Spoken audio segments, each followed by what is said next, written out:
Et bonjour à tous. Aujourd'hui, je vous retrouve avec une nouvelle interlocutrice en la personne de Barbara Vulpinari. Barbara, ça va? Ça va super, merci. Et toi? Eh bien, très très bien. Alors aujourd'hui, on va parler des spécificités avec toi de l'entraînement féminin, puisque tu es diplômé d'un master en nutrition avec une petite spécialité nutrition sportive. Ça tombe bien, ça nous intéresse.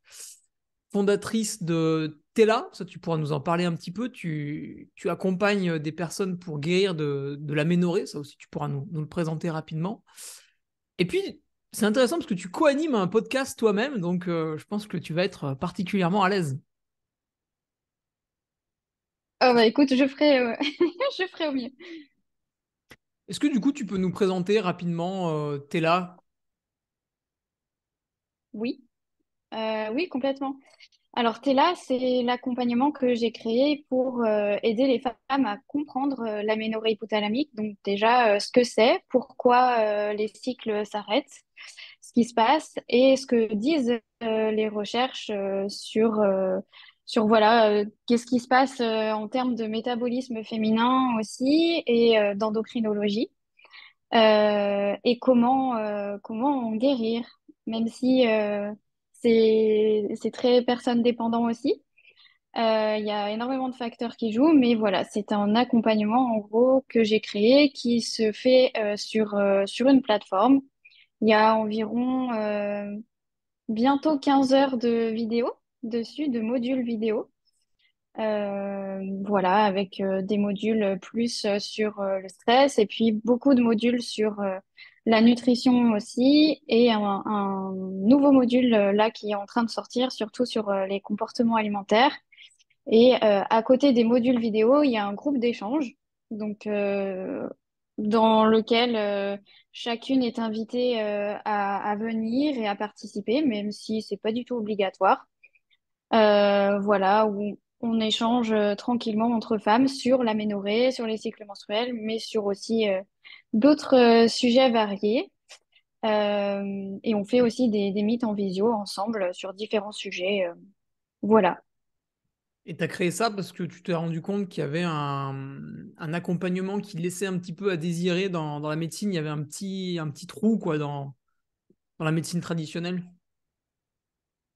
Bah, en fait, si tu veux, moi j'ai été confrontée à l'aménorrhée hypothalamique, voire même à des cycles irréguliers pendant le début de mon âge adulte parce que j'avais une manière de m'alimenter qui correspondait certainement pas à mes besoins énergétiques en tant que sportive. Et puis je suis donc ensuite j'ai fait un passage assez sévère dans l'anorexie mentale.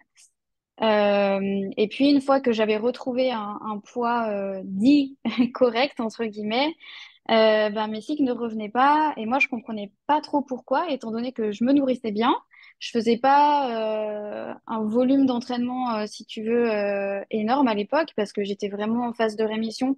Donc les médecins, je discutais avec les médecins de justement mon volume d'entraînement, comment reprendre doucement l'activité sportive.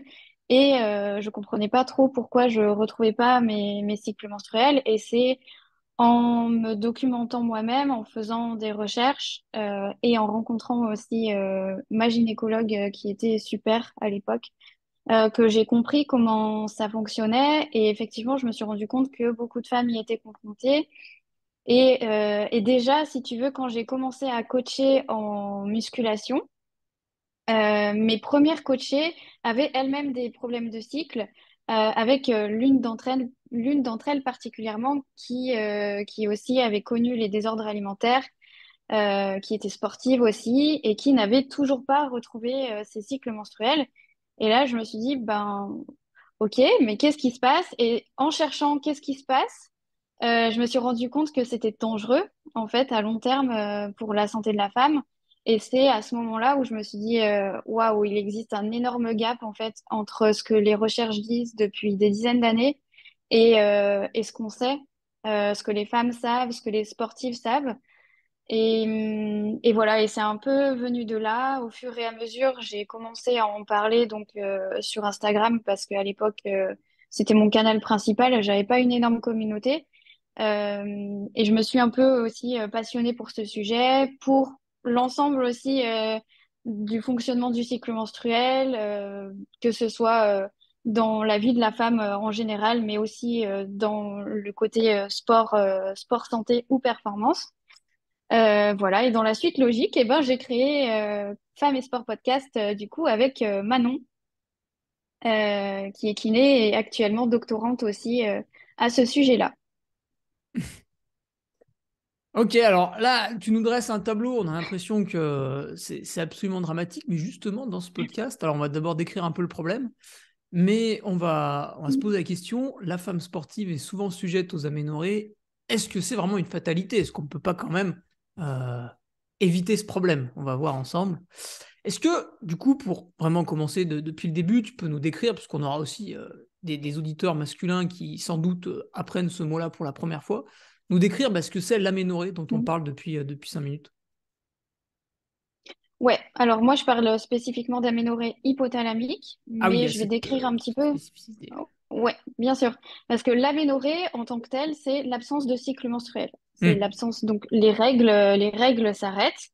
Mais ça, l'aménorrhée, elle peut être due à une grossesse, à la survenue de la ménopause, mais aussi à d'autres pathologies variées et qui peuvent être effectivement très graves, comme des tumeurs, des choses comme ça.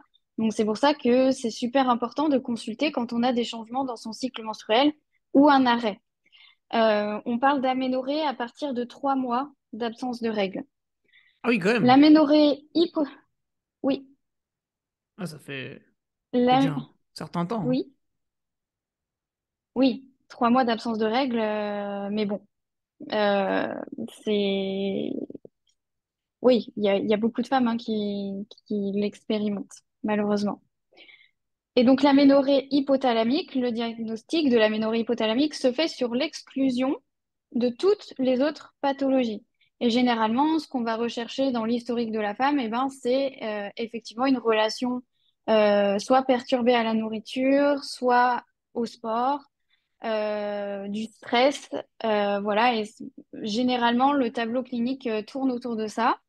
Et puis, ce qu'on va chercher particulièrement aussi chez les sportives, c'est l'historique de fractures, par exemple, ou un historique un peu perturbé avec l'activité physique, dans le sens où ça peut être une sportive qui manque beaucoup d'entraînement parce qu'elle est souvent malade ou blessée, par exemple. Ok. Alors, qu'est-ce que c'est? Parce que comme ça, on peut se dire, tiens, je suis débarrassé du problème. Qu'est-ce que c'est les conséquences à cette aménorrhée quand elle va s'installer? Est-ce que c'est cool, il n'y a plus de règles, on n'a plus besoin de s'occuper de rien? Ouais. Ou est-ce que ça amène quelques problèmes? Ouais, alors ça amène des gros problèmes, Ah, notamment, et oui, alors si je prends l'aménorrhée en tant que telle, d'accord, j'aborde pas ce qui est associé. Ça veut dire que ce qui peut être associé à l'aménorrhée hypothalamique, c'est par exemple des troubles des conduites alimentaires ou des désordres alimentaires, de la dépendance à l'exercice, etc. Donc ça, donc évidemment que ces choses-là ont d'autres conséquences, tu comprends? Mais moi, si je m'attache vraiment aux conséquences pures de l'aménorrhée hypothalamique en tant que telle, donc le fait que les cycles menstruels s'arrêtent et qu'il n'y ait plus la production normale d'œstrogène et de progestérone, les principaux aussi, et les principales, pardon, conséquences dramatiques, c'est la dégradation du tissu osseux en termes de microarchitecture et de densité minérale osseuse. donc Donc ça là, donne ça peut évidemment créer des fractures de fatigue, c'est ça? donc, et voilà, il y a un Ça, risque le plus grand sportif de connaît bien fracture ça. ouais, de fracture de fatigue. Donc, il y a ce risque-là, mais à long terme, c'est quand même risque de faible densité minérale osseuse chez des femmes qui ont 20, 30 ans, 40 ans, et du coup qui ont la densité osseuse d'une femme ménopausée, tu vois, ménopausée et qui n'a pas une bonne densité minérale osseuse.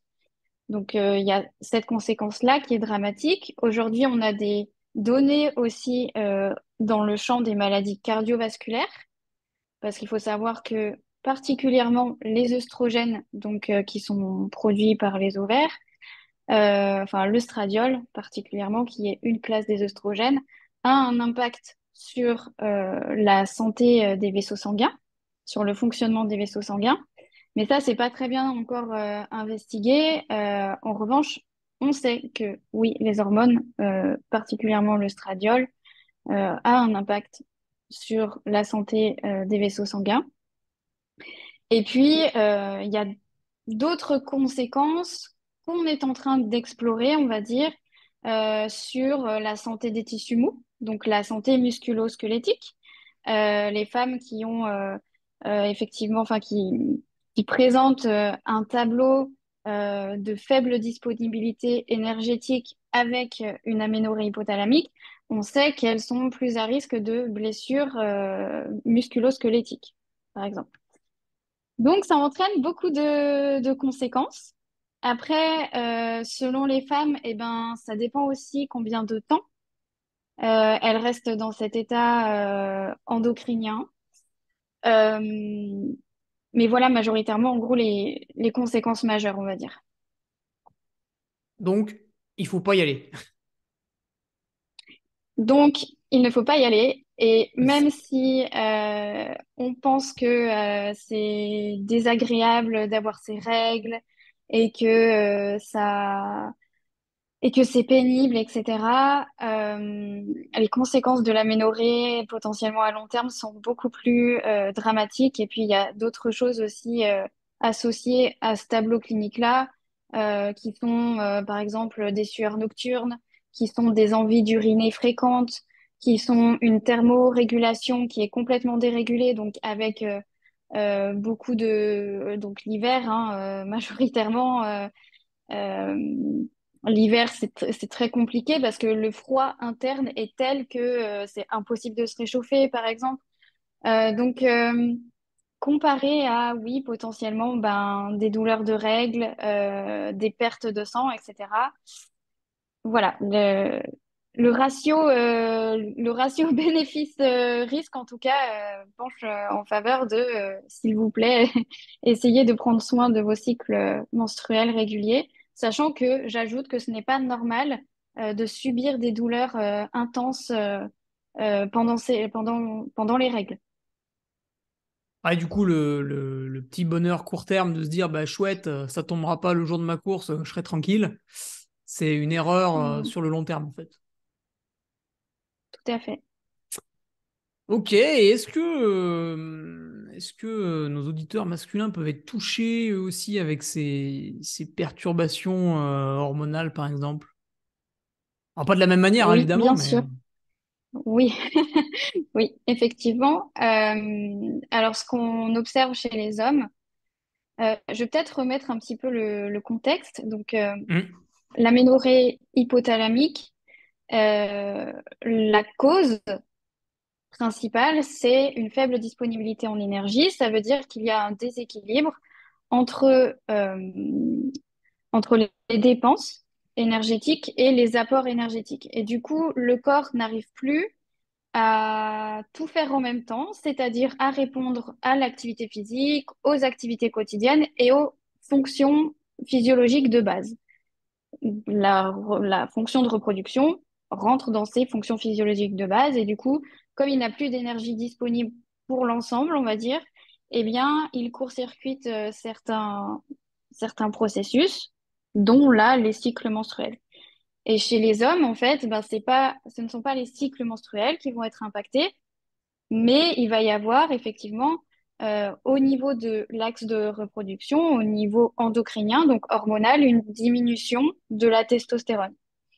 Sachant que les hommes sont moins sensibles aussi au déficit énergétique que les femmes, mais effectivement, ce n'est pas sans conséquence chez les hommes aussi, puisque une diminution de la testostérone, donc déjà les signes en gros qui vont être retrouvés, en tout cas ce qu'on retrouve dans les papiers, c'est une diminution de la libido et une fréquence des érections matinales qui diminue. Est-ce Mais qu'on ce peut qu'on donner retrouve aussi qui une fourchette, comme tu as donné tout à l'heure pour l'absence de règles, tu as donné 3 mois, c'était un signe indicateur fort. Est-ce que là, tu as une fourchette aussi? Ouais, alors ce qui est associé au risque d'hypogonadisme, enfin, de ce que j'ai lu, parce qu'il y a vraiment très peu d'articles sur le sujet pour l'instant, c'est moins de trois ou moins de 3, il me semble, érections par semaine, matinale. Ah oui, Voilà.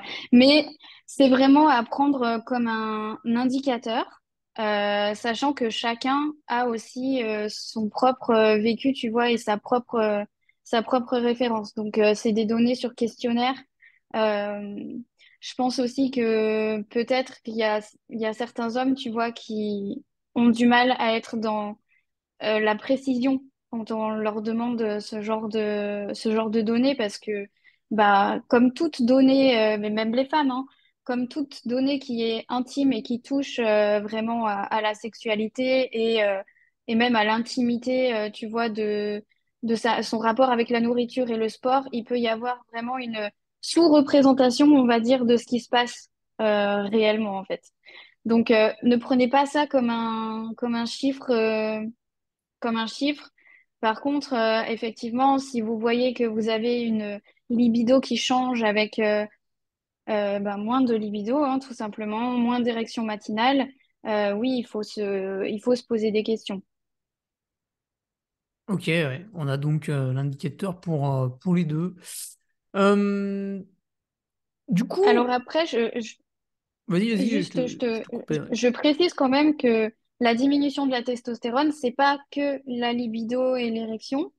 La testostérone, elle participe aussi à la densité osseuse, enfin à la santé osseuse chez les hommes, chez les femmes aussi d'ailleurs. Mais particulièrement, voilà, d'un point de vue sexe biologique masculin, la testostérone a vraiment un impact sur le remodelage osseux. Donc, ça positionne aussi plus à risque de fractures et de blessures. Hmm.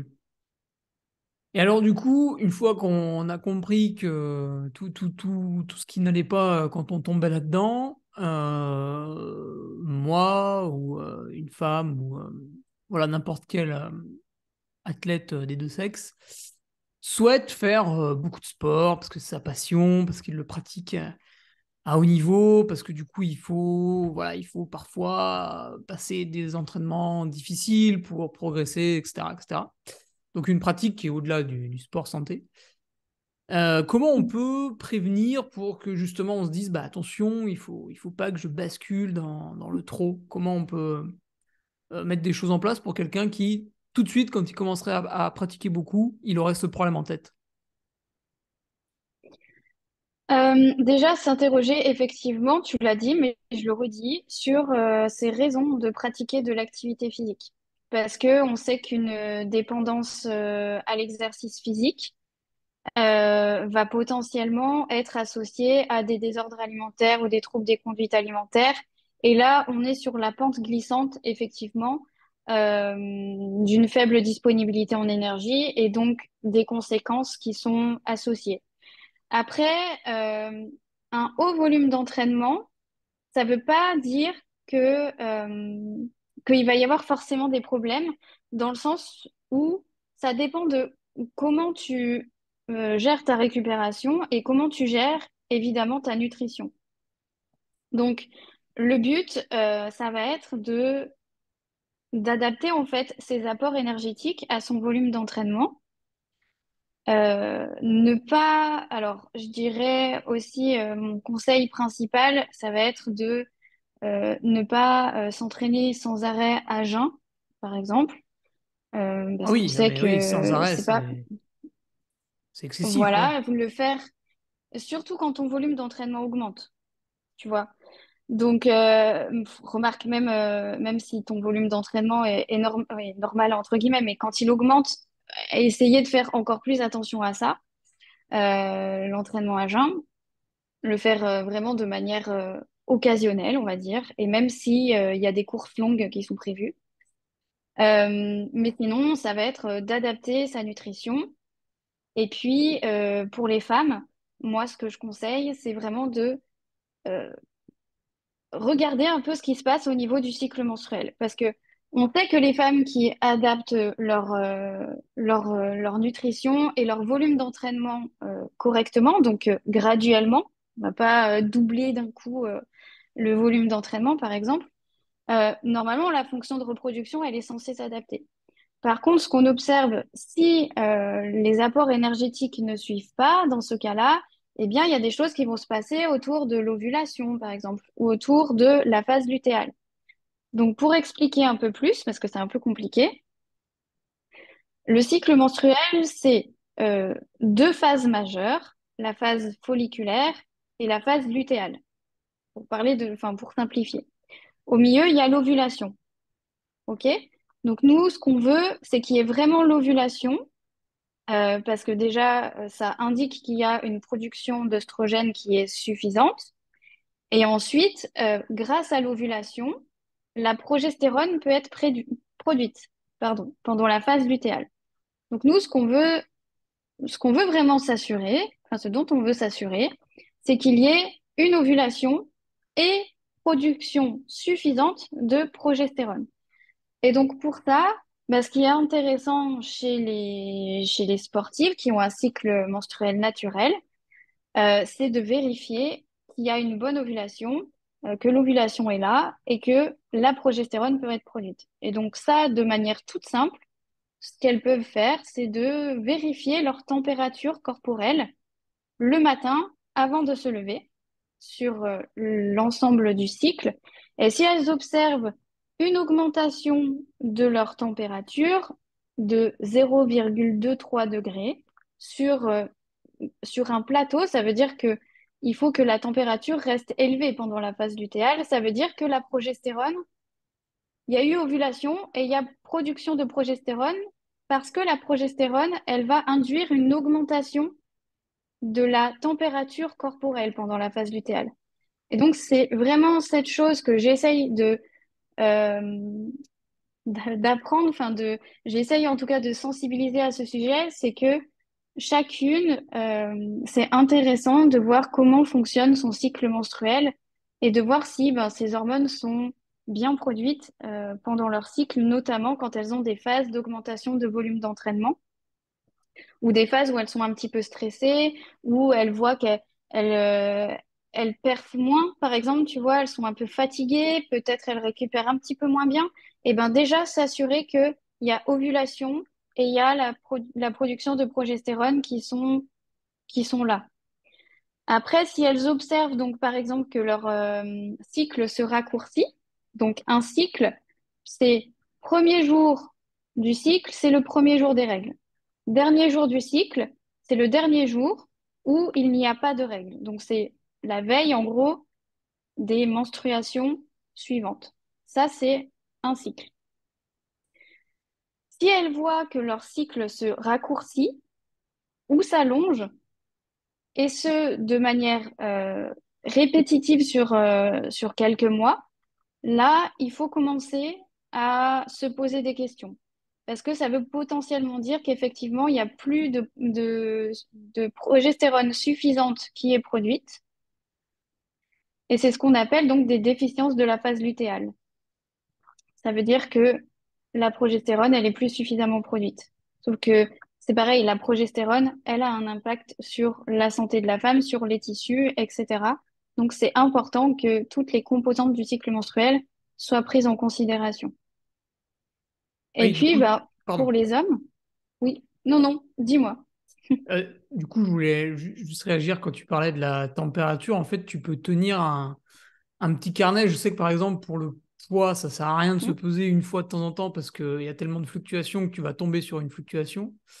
Mais tu te pèses tous les jours et tu fais une moyenne sur le mois, sur ce que tu veux. Et du coup, pour la température, tu pourrais faire pareil. Tu pourrais faire une moyenne sur un petit fichier Excel, puis tu regardes quand ça dévie trop, c'est ça? Alors non, si tu veux, si tu fais une moyenne, tu vas avoir une moyenne globale sur le cycle menstruel. L'idée, c'est vraiment d'observer une augmentation de la température pendant la phase lutéale. Donc, si Ah, tu veux, il faut... Ouais, non, au contraire, il faut être rigoureusement précis là-dessus et prendre sa température corporelle donc avant le lever, avant de poser le pied par terre, avant d'aller aux toilettes, tout ce que vous voulez. Vous prenez votre température avec un thermomètre qui est à double décimale, parce que sinon les variations, elles peuvent être imperceptibles. Voilà. Et moi, je conseille de le faire de manière vaginale. Après, il y a plein de trucs qui existent, mais honnêtement, un thermomètre à double décimale fait très bien l'affaire. Voilà, et vous prenez votre température tous les jours.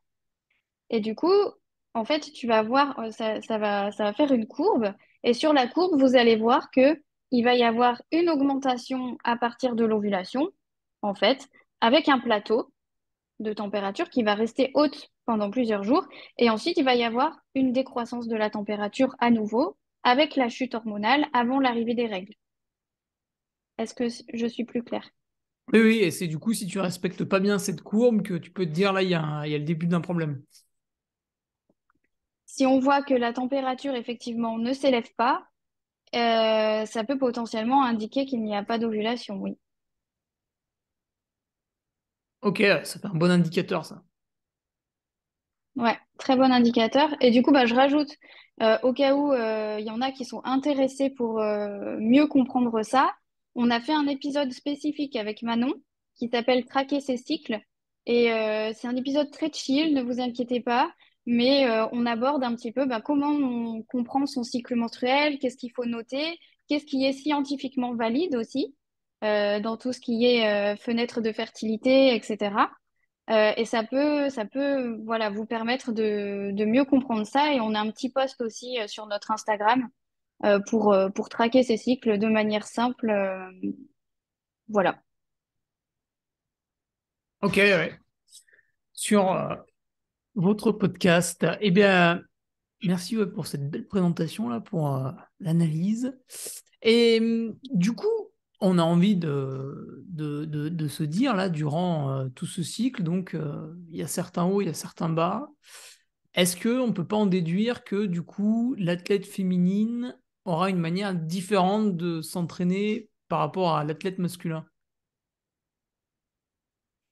Alors, Il y a des l'idée, tu vois, phases c'est où pas. on peut faire plus de choses que d'autres ou moins de choses ou... Mhm.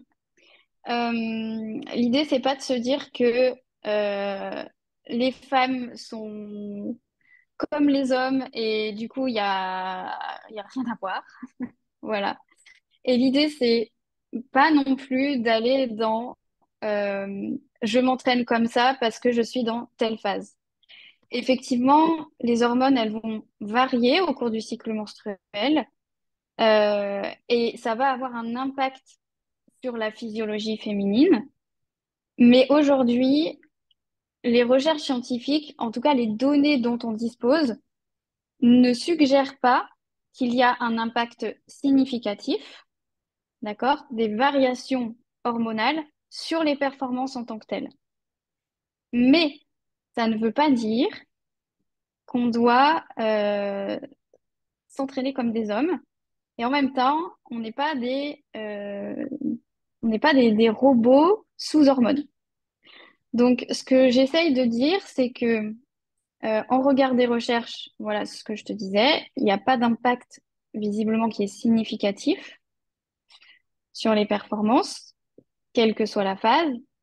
Par contre, ce qu'on sait, c'est que c'est intéressant d'individualiser comment la femme se sent dans son entraînement au cours du mois et surtout ben, qu'elle apprenne à comprendre ben, peut-être d'autres paramètres qui peuvent jouer, eux, pour le coup, c'est-à-dire le sommeil. Parfois, au cours du cycle, il y en a qui reportent qu'elles dorment très mal à telle phase et elles dorment mieux dans une autre phase, tu vois. Il y a des femmes qui vont être complètement à plat juste avant la période de leurs règles, par exemple. Et puis, il y a d'autres femmes où ça va être, elles, pendant leurs règles. Donc, en fait, ça dépend vraiment de chacune. Et l'idée, c'est déjà, quand on souhaite s'entraîner de manière régulière, on va dire, et que ce soit dans le cadre euh, amateur ou voilà, ou si on fait des compétitions, déjà la priorité c'est de s'inquiéter de sa nutrition parce que la plupart des femmes ne se nourrissent absolument pas en conséquence de leur entraînement et le sommeil. bien sûr. Et après, ça va être, tu vois, si forcément une femme a des règles super douloureuses, ben peut-être que pendant ses menstruations, elle va préférer diminuer sa charge d'entraînement. Mais il y en a d'autres qui n'auront pas de problème à maintenir leur charge d'entraînement pendant les menstruations. Et après, bien sûr, bah, tu as tout le quotidien. Donc, si tu as des enfants, que tu as un job prenant, que tu es stressé parce que dans ta vie personnelle, il se passe des choses, ben, ça, c'est à prendre en considération. Tout ça est à prendre en considération avant le fait de se dire, OK, là, je suis dans ma phase ovulatoire, donc je suis censée faire tel type d'entraînement. Euh, voilà. Est-ce que c'est plutôt clair? Ouais, en fait, tu as, aussi toutes les autres, on va dire, agressions du quotidien, quoi. Le travail, la vie de famille. Ce qui fait que si finalement tu es dans une mauvaise période, mais qu'en fait tu es pendant 2 semaines de congé, peut-être que tu vas pas du tout le ressentir pareil que lorsque tu es 2 semaines au travail, quoi. C'est ça? Exactement. Ok, alors du coup, tu parles un petit peu de l'aspect nutritionnel. Donc, on voit que sur l'entraînement, bah, du coup, personnalisation, personnalisation, personnalisation. Ce qui est d'autant Mhm. plus intéressant qu'on en est tous à l'heure de la super personnalisation, avec les gains marginaux dont on nous parle parfois. Bon, bah là, justement, pour une athlète féminine, il y en a à aller chercher, quoi. Et tu nous parles de la nutrition, alors tu nous dis que elle mange pas, c'est ça? Pas assez? Alors, pas. Non, mais C'est oui, vrai la qu'il y a souvent un plupart. complexe, hein. Alors, qu'est-ce que tu entends par complexe? Bah, tu vois, typiquement, des fois, t'as des hommes à table le week-end, par exemple, c'est rigolo, celui qui va manger plus de viande que les autres, plus de patates, plus de plus. Tu vois, c'est presque le sketch de Florence Foresti, tu sais, des hommes, des patates, de la viande. Les Euh, steaks et les patates, oui, Mais tu as même, je vois bien. tu vas dans un resto U, les étudiants, bah, tu regardes tous les gars, ils se gavent de pain enfin, ils bouffent, quoi, tu vois, sur l'assiette. Alors que typiquement, bah, côté féminin, on est un peu plus réservé quand même. Voilà, on est un peu plus Ouais. cadré déjà, peut-être, mais un peu en deçà, ouais. Disons que les hommes ont beaucoup moins de pression sociale Ouais, c'est autour de ça. leur apparence corporelle, mais même autour euh, c'est pas forcément valorisé chez les hommes d'être en contrôle de son alimentation, de son apparence physique et, euh, et de son activité physique. Chez les femmes, c'est beaucoup plus le cas. Alors, je dis chez hommes et femmes, mais chez les personnes qui se définissent comme hommes ou chez les personnes qui se définissent comme femmes, mais même finalement, tu vois, parfois, dans tous les genres, je trouve qu'on est quand même confronté à des remarques, mais effectivement, ceux qui se définissent comme hommes vont avoir beaucoup moins d'injonctions de ce côté-là que celles qui se définissent comme femmes. Et parce qu'il y a d'énormes biais et préjugés sur l'apparence corporelle et surtout sur le poids. Et c'est ce qui fait que,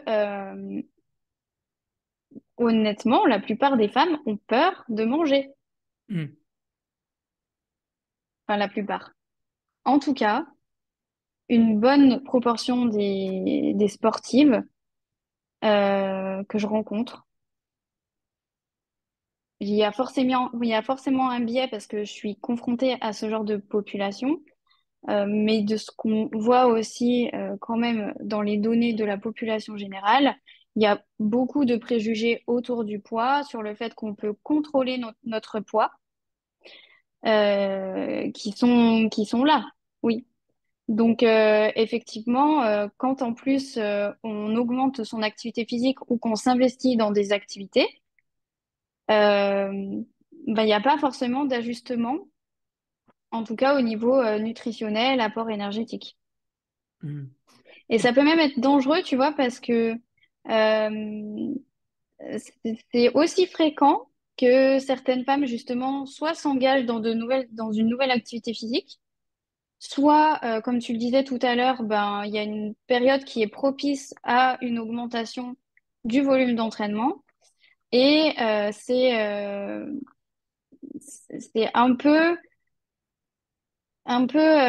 tu vois, inconsciemment, il y a un truc de, ah bah comme ça, je vais faire plus de sport, ce qui est valorisé, très valorisé socialement, et je vais continuer à contrôler ce que je mange. Donc potentiellement, je vais pas du tout manger plus, je vais manger pareil, je vais pas changer. Et du coup, c'est là où on se retrouve dans la pente glissante, dans le sens où il y a certaines femmes, oui, qui vont perdre quelques kilos. Et là, quand elles vont perdre quelques kilos, elles vont recevoir des compliments dans toutes Hey! les sphères sociales et elles vont vivre ce que moi j'appelle la lune de miel. Ça veut dire qu'elles vont se sentir au top. Elles vont se sentir justement en hyper contrôle de tout ce qui se passe dans leur apparence physique, dans leur alimentation, dans leur sport. Et du coup, au début, il va pas forcément y avoir des conséquences.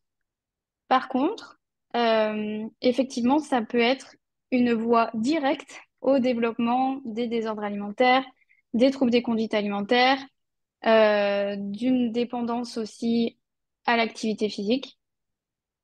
Et là, c'est plus le même objectif que, ok, ben, je m'engage dans une activité physique qui me plaît, ou alors, ben, c'est l'été, donc j'en profite pour faire plus de sport que j'aime.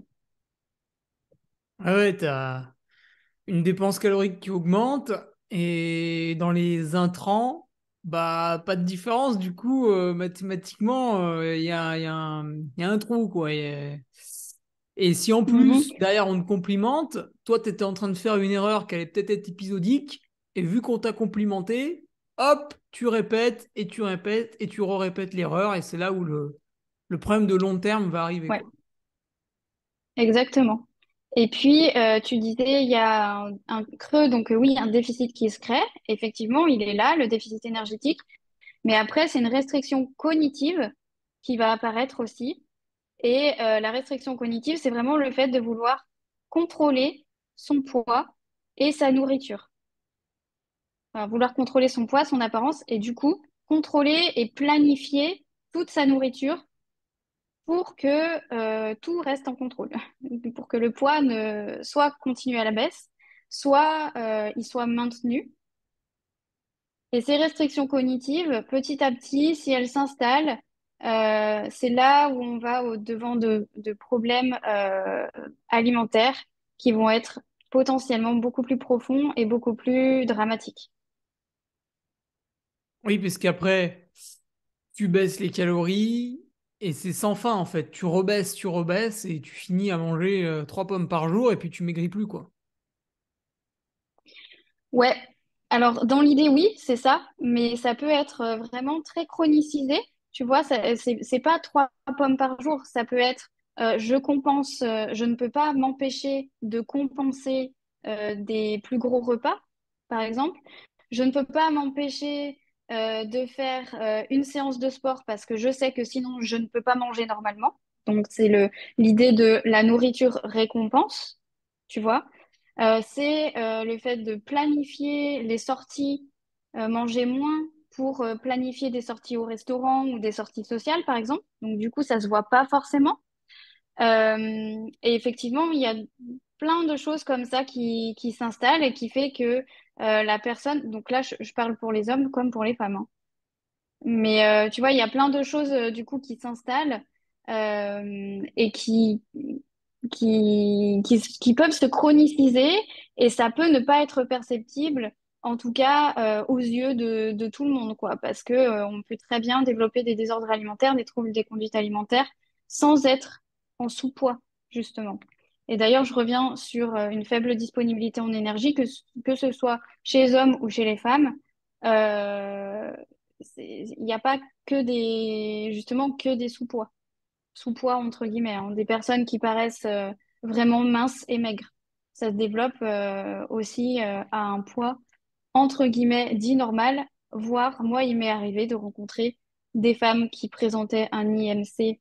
Donc je parle de l'IMC même si je trouve que c'est une composante qui mérite vraiment, enfin qui mériterait un débat complet là, dont on n'a pas le temps. Mais des femmes qui avaient un IMC dit surpoids et qui perdaient quand même leurs règles justement en tombant dans une restriction trop profonde et dans une activité physique trop intense. Et elles étaient pourtant en dessus des normes, entre guillemets. Oui, oui, c'est un peu comme pour quelqu'un qui est, tu vois, moi je pratique beaucoup les longues distances, et puis dans les longues distances, bah, Mm, on dit souvent qu'on se sert de ses lipides pour avancer. Alors du coup, quand tu vois une personne en surpoids qui court un petit peu, tu te dis, bah lui, il peut faire des ultras, il a des réserves, sauf qu'en fait, c'est totalement faux, parce que si tu n'es pas entraîné à aller taper dans les lipides, tu vas pas y aller tout seul. Donc finalement, mm. comme tu dis, c'est le même type de piège, c'est-à-dire qu'on voit quelque chose, mais à l'intérieur, ça n'est pas ce qu'on croit voir, quoi. C'est pour ça Exactement. que c'est Faut, vicieux. faut prendre du recul vraiment par rapport à ça. L'apparence physique de quelqu'un ne veut rien dire sur son état de santé.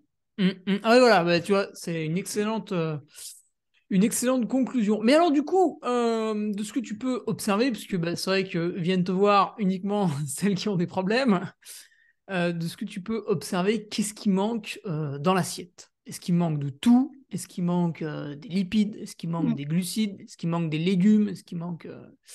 C'est quoi que tu notes? Alors quand même, j'ai quand même des sportifs qui n'ont pas de problème de cycle menstruel qui viennent me voir. Ah bon, mais pour parler de quoi Euh, alors? ouais, bonne nutrition justement et Ah oui, d'entraînement, ouais. elles sont dans la prévention. Euh, ouais, elles sont dans enfin, elles sont dans l'apprentissage quoi de leur Oui. truc. Alors qu'est-ce qu'on voit? Ben effectivement, généralement, c'est beaucoup de légumes. Majoritairement, enfin, c'est une grande. Tous les repas, il y a au moins fruits et légumes, quoi, quasiment. Peu de glucides, ou en tout cas pas suffisamment, et des graisses très peu aussi. Donc ça va être vraiment soit un tout petit peu d'huile pour faire cuire les légumes, tu vois, par exemple, soit de temps en temps un petit peu de fromage blanc à 3% d'oléagineux, ça, oui, ça va. Mais par contre, tout ce qui est bon, beurre, n'en parlons pas. C'est quasiment proscrit. Euh, et après, oui, les quantités de matières grasses sont vraiment faibles, quoi. En gros, tous les aliments à densité énergétique haute, tu peux être sûr qu'elle les évite. Tu peux être sûr. Tu peux Hmm. avoir de bonnes, il y a de bonnes chances pour qu'elle les évite. Oui, alors que c'est...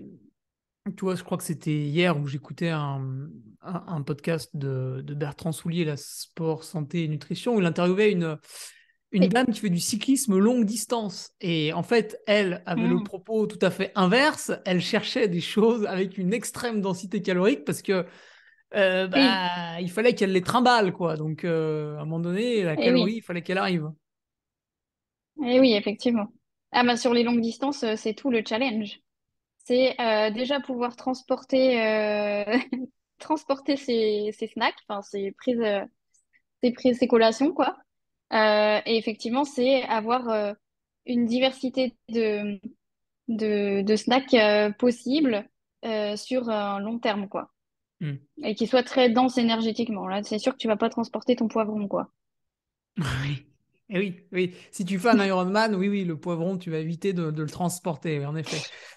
Non. Euh, du coup, est-ce que, parce qu'on entend parler de s'entraîner à la privation de glucides, mais avec parcimonie, par exemple, il y a le livre Ultra Performance du docteur et triathlète Fabrice Kuhn qui propose des stratégies, mais qui prévient, qui dit, ben voilà, vous le faites une fois par semaine, vous le faites pas tous les jours.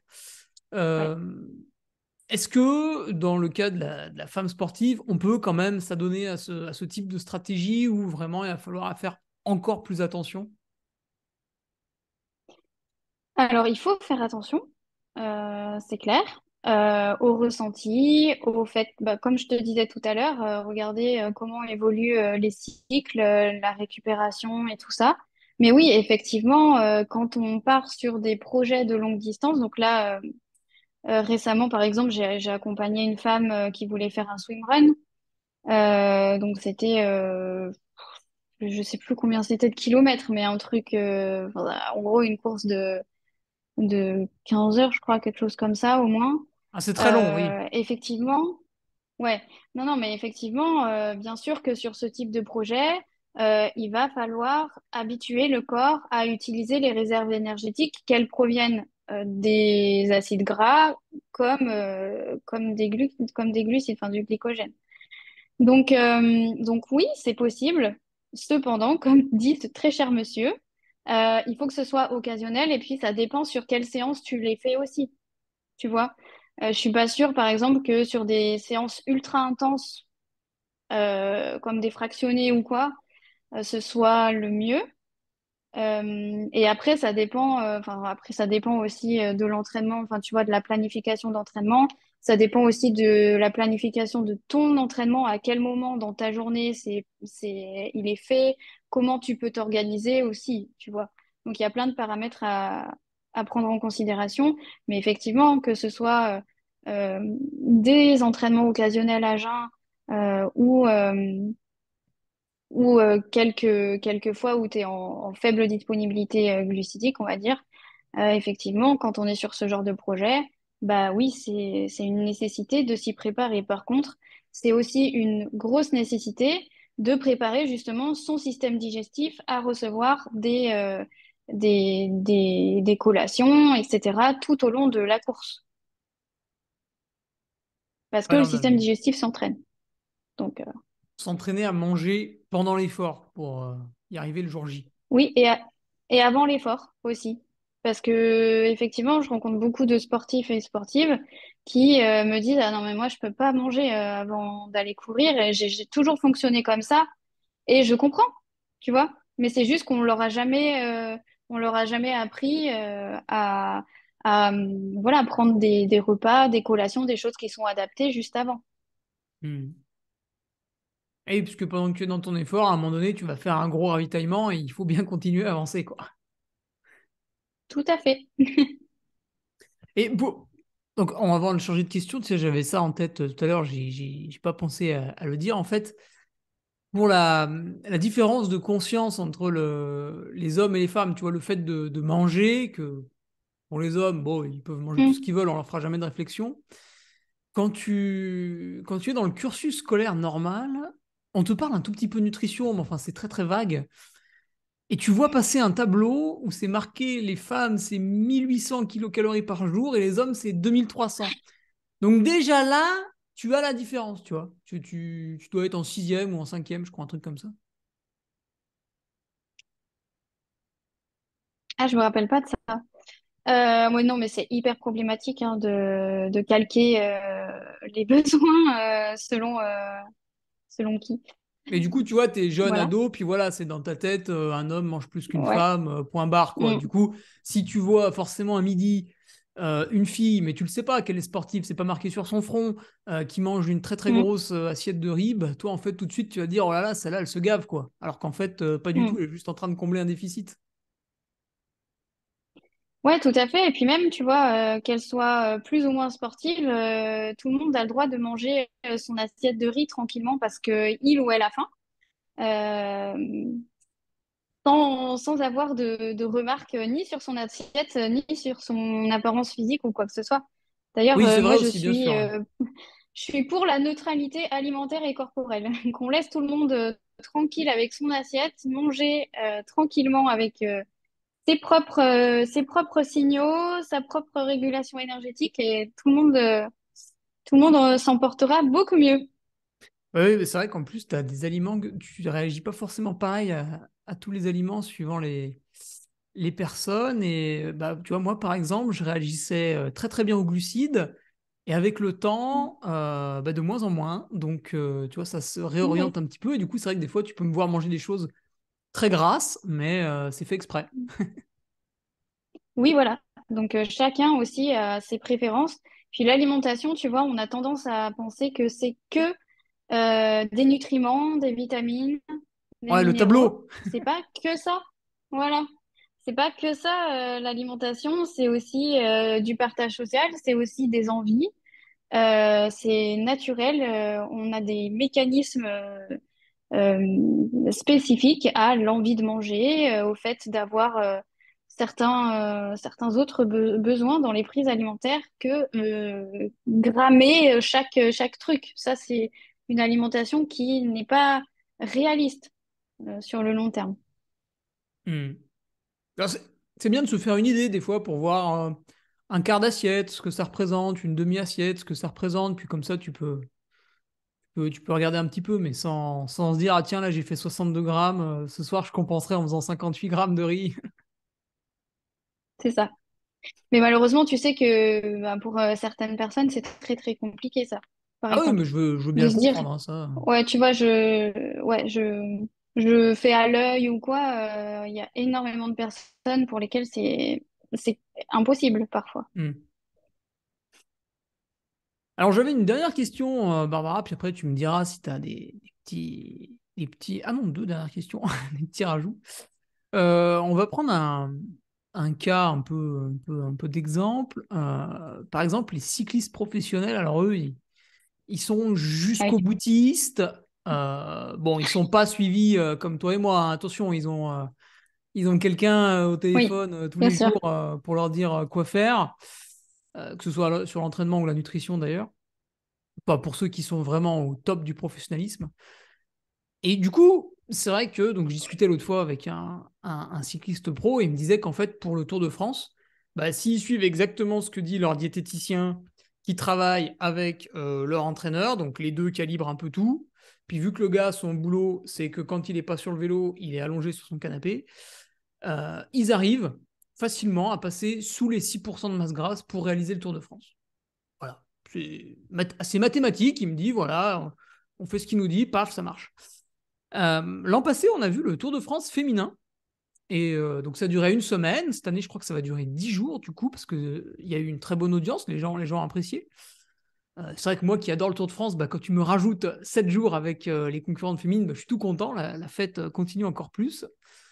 Et par contre, pour les femmes, je pense que tu vas être d'accord avec moi, c'est pas du tout envisageable de descendre si bas. C'est même contre-productif. Et d'ailleurs, quand on voit les Oui. cyclistes professionnelles féminines, ben on voit que beaucoup l'ont compris d'ailleurs. Mm. Ouais.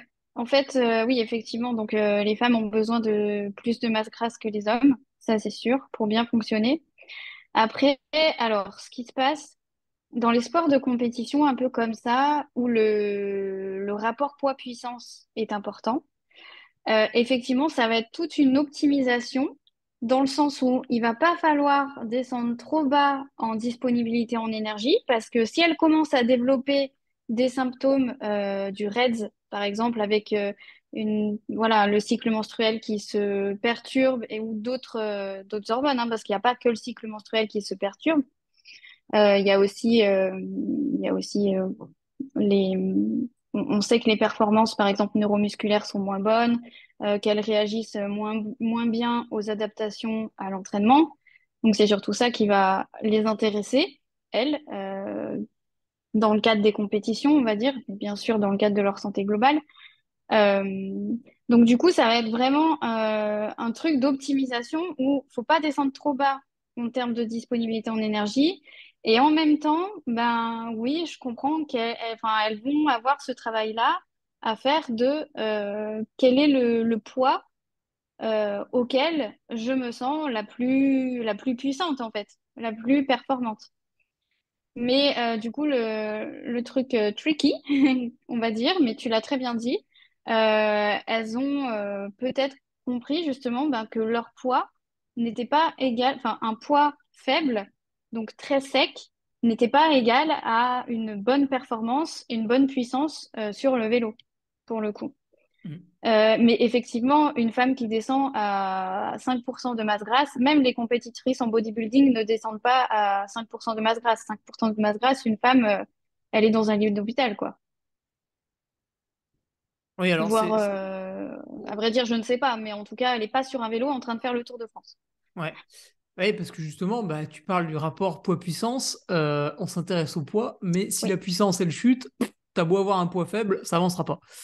Et c'est vrai qu'il y a non. quand même, on peut mettre un bémol, il y a quand même pas mal de cyclistes masculins qui maintenant sont plutôt massifs, plutôt trapus, et qui grimpent quand même très très bien l'école. Alors on s'étonne d'un Wout van Aert qui suivait l'an dernier dans l'Uzardiden, je crois. Bon, on peut s'étonner pour d'autres raisons, mais en tout cas, c'est sûr que quand le gars il sort 500 watts, que ce soit plein ou plat ou que ça monte, bon bah derrière, le type qui fait 50 kilos, il va falloir qu'il en sorte quelques-uns pour le suivre, quoi. Donc Mm. moi je trouve que ça a changé un petit peu depuis les quelques dernières années quand même aussi. Ok, ouais. Est-ce que Alors tu écoute, as un pourcentage optimal de masse grasse à donner pour celles qui n'arrivent pas à décrocher le nez de la balance? non, chacune est différente. En fait, justement, il faudrait arrêter de s'accrocher le nez sur la Ah. balance. Un poids, ça veut rien dire. Ça veut rien dire sur la manière dont vous vous sentez dans votre tête, dans votre sport, dans votre vie en général, avec votre alimentation. Ça veut rien dire vraiment en termes de composition corporelle non plus, tu vois. Donc, euh, donc ouais, moi je suis plus, on se décroche de la balance et on travaille sur les habitudes de vie, sur le sport, plaisir et ou performance, non pas ou, et performance si souhaité, mais performance dans le sens dans le sens de énergie et dans le sens de ça me fait plaisir et j'aime ça, sans me détruire. Hmm. Et mince, je pensais à un truc, et je te regardais parler, j'ai oublié. Quand tu... Oui, justement, la performance, elle arrive aussi quand tout va bien, finalement. On peut supplier à travers des entraînements tous plus compliqués les uns que les autres la performance Mm. d'arriver, mais s'il y a des choses qui vont pas dans ta vie, ça colle pas, quoi, rarement, ou alors c'est vraiment un coup de bol. Ok, Ouais, ouais. ou Et en du tout coup, cas, effectivement, c'est pas à long terme, quoi.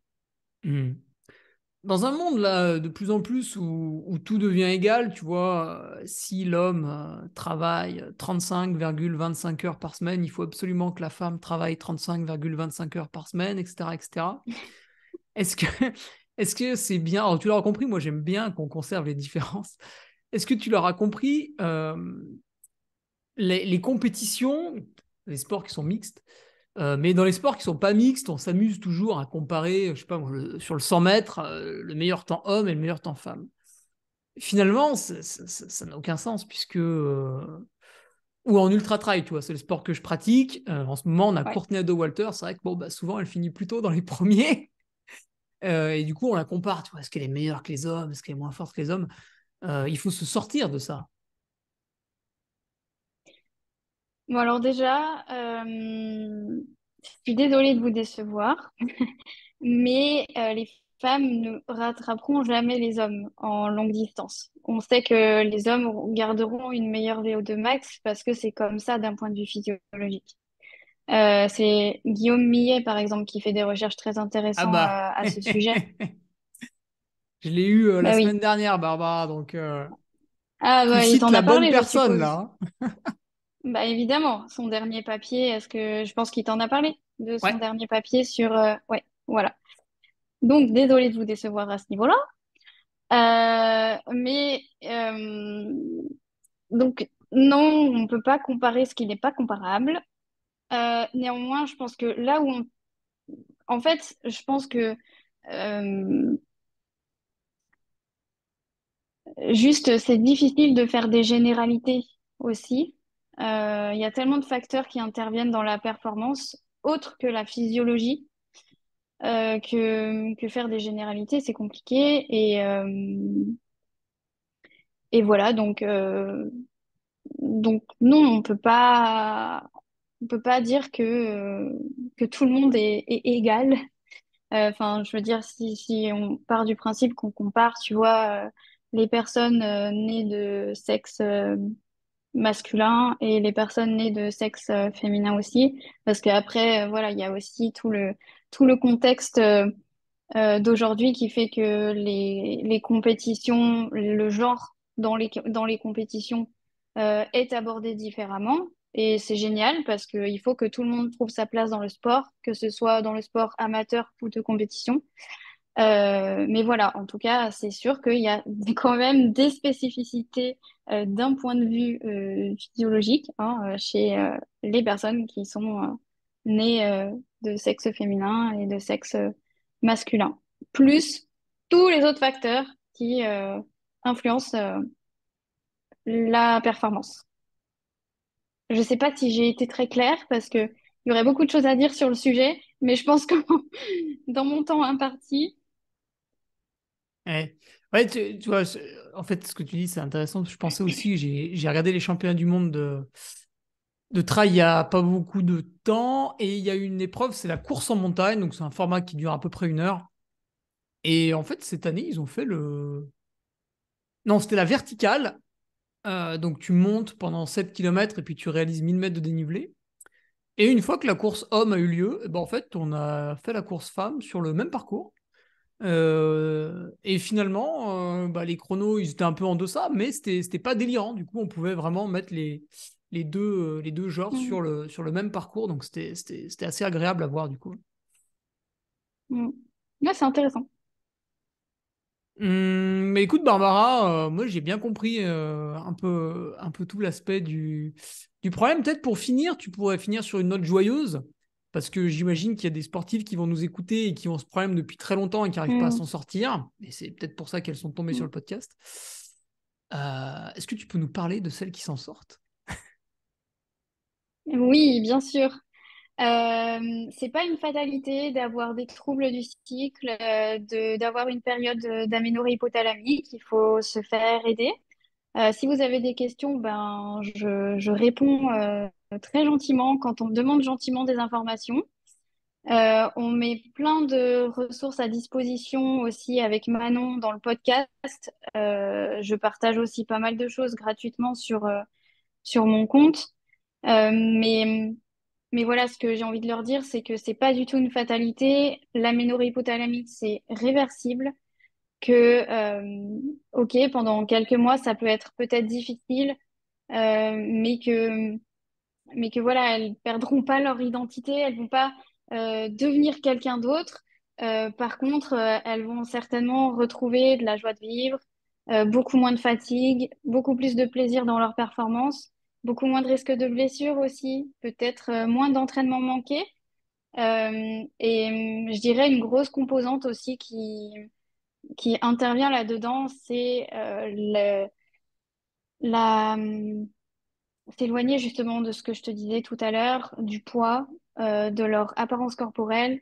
Elles sont vraiment 1 milliard de fois plus de choses que leur poids et leur apparence physique. Elles ont tellement plus de choses à faire ici que de s'occuper de leur poids et de leur apparence physique. Et c'est ce message que j'aimerais leur faire passer parce que c'est pas ce qui va leur apporter de la joie, ni dans leur sport, ni dans leur vie en général, de vouloir contrôler ça.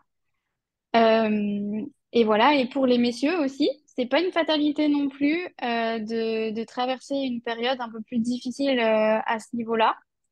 Euh, Prenez la parole aussi, parce que je sais que c'est compliqué. Et pour tout le monde, quel que soit le genre auquel vous vous rattachez ou les problèmes que vous expérimentez avec votre alimentation, avec votre rapport au corps ou avec l'activité physique, euh, ne restez pas seul et vraiment adressez-vous à des personnes en lesquelles vous avez confiance, que ce soit quelqu'un de votre entourage déjà pour commencer, et puis après envisager voilà d'en parler à des personnes qui connaissent bien le sujet parce que ce sujet-là n'est malheureusement que très peu abordé et très peu connu pour l'instant, notamment en France. Euh, mais voilà, tout peut se rétablir très très bien. Heureusement, il est quand même connu de plus en plus. Est-ce que tu peux redonner le nom de Oui. ton podcast, Barbara, pour qu'on le trouve sur, j'imagine, Spotify, d'autres plateformes? Oui, on est sur toutes les plateformes, pardon. On est aussi sur Instagram et c'est Femmes et Sport Podcast. Voilà, Femmes et Sport, podcast pour celle qui veut creuser celles qui veulent creuser un peu plus le sujet. Qu'est-ce que j'ai oublié, Barbara, avant qu'on se quitte? Ben, pour moi, c'est bon. C'était un échange très agréable, donc je vous remercie. Peut-être juste dire le nom de mon site. Donc, c'est tout simplement retrouvercesrègles.fr. Ah oui, exact. On a parlé de Taylor, on a parlé du podcast, on a oublié ton site internet qui, du coup, recense un peu tout. Donc, c'est vrai que c'est peut-être la base pour partir après dans les Voilà, différentes directions. Eh bien, je c'est te ça. remercie, Barbara, pour ton temps et à bientôt. Merci à toi. À bientôt. Au revoir.